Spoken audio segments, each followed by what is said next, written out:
વાત અમદાવાદની તો અમદાવાદના ઓઢવમાં ચોંકાવનારી ઘટના બની છે। જ્વલનશીલ પ્રવાહી શરીર પર નાખતા જ યુવકનું મોત।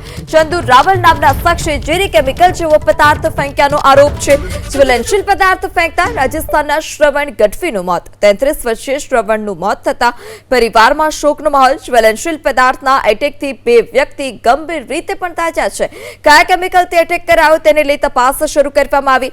ઘરમાં સૂતેલા 3 લોકો પર જ્વલનશીલ પદાર્થ નાખવામાં આવ્યું હતું। ઓઢવ પોલીસે હત્યાનો ગુનો નોંધી વધુ તપાસ હાથ ધરી છે। તો જ્વલનશીલ પદાર્થ ફેંકતા રાજસ્થાનના શ્રવણ ગઢવીનું મોત નીપજ્યું છે। આ સાથે જ જે અન્ય 2 લોકો હતા તે ગંભીર રીતે તાજા છે।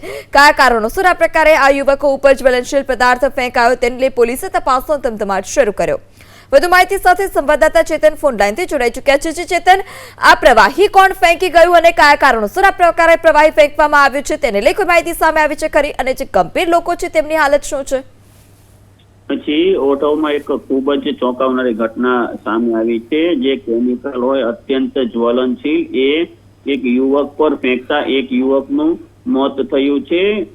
શરૂઆતમાં માહિતી મળી હતી તે અનુસાર અજાણ્યા શખ્સ દ્વારા કેમિકલ ફેંકવામાં આવ્યું હતું અને આ જે કેમિકલ કાંડ થયો તેમાં રાજસ્થાનના વતની શ્રાવણ ગઢવીનું મોત થયું હતું। 33 વર્ષીય શ્રવણના મોત થતા પરિવારો તેમનો મૃતદેહ અંતિમ ક્રિયા કરવા માટે થરાદ ગયા હતા, પરંતુ થરાદમાંથી પરત બોલાવી અને સોલા ખાતે તેનું પીએમ પણ કરવામાં આવ્યું હતું। આ ઘટનાની વાત કરવામાં આવે તો ગઈકાલે રાત્રે ઘટના બની અને સમગ્ર કેસમાં ચંદુ રાવલ નામના જ્વલનશીલ પદાર્થ ફેંક્યો હોવાનું પ્રાથમિક માહિતી સામે આવી છે। ઘરમાં સૂતેલા 3 લોકો પર આ ચંદુ રાવલે જ્વલનશીલ પદાર્થ નાખ્યો હતો। ઓઢવ પોલીસે તેમની વિરુદ્ધ હત્યાનો ગુનો નોંધી કેસની વધુ તપાસ હાથ ધરી છે અને જો આ કેમિકલ કાંડમાં હત્યા કેસમાં FSL ની પણ મદદ લેવામાં આવશે અને FSL દ્વારા સેમ્પલો લઈ અને તપાસ શરૂ કરવામાં આવી છે।